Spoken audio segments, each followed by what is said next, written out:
আবু তোহা আদনান ভাই, ওনার ওয়াইফ, এক সাক্ষাৎকার দেখলাম, সেখানেও উল্টা পাল্টা মিথ্যার সয়লাভ। এবং কি এই মহিলাটির প্রথম যেই স্বামী, প্রথম হাজবেন্ড, ওনার বক্তব্য আমি শুনেছি, মেয়েটা কতটা খারাপ হলে তার সন্তানটা তার উপরে এমন খুব ঝাড়ে, এই শয়তান আমার মা হতে পারে না। 3 নাম্বার হাজবেন্ড হচ্ছে আবু তোহা আদনান ভাই। আপনারা সকলেই জানেন, বাংলাদেশের বিখ্যাত প্রখ্যাত একজন দায়ী ইলাল্লাহ, দিনের দায়ী, ইসলামিক স্কলার আবু তোহা আদনান ভাই, ওনার ওয়াইফ, দ্বিতীয় স্ত্রী, ওনাকে নিয়ে অপবাদ ছড়িয়ে গোটা বাংলাদেশটা সয়লাভ করে দিয়েছে।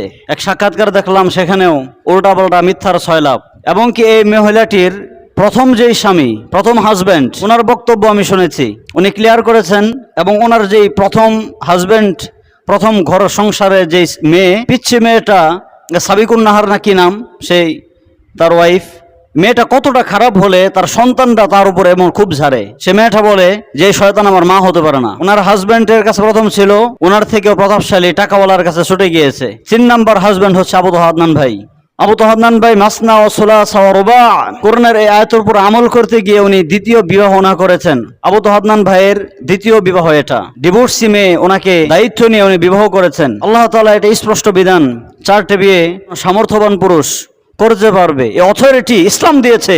কোন নাস্তিকের কথায় আমরা এই আমলকে বন্ধ করতে পারবো না। উনি দ্বিতীয় বিয়ে, দ্বিতীয় ওয়াইফ, ওনার সম্মতি চেয়েছেন আরেকটি বিয়ে করবেন, তৃতীয় স্ত্রী ঘরে আনবেন। উনি এটাতে রাজি না।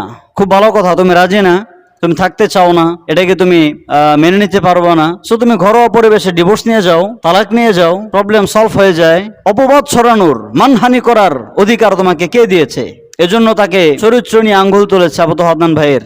বিভিন্ন ভাবে ওনাকে হেয় করা হয়েছে, উম্মতের সামনে প্রশ্নবিদ্ধ করে ফেলেছে তাকে। ওয়ালা তাকফু মা লাইসা লাকা বিহি ইলম ইন্নাস সামআ ওয়াল বাসার ওয়াল ফুআদা কুল্লু উলাইকা কানা আনহু মাসউলা।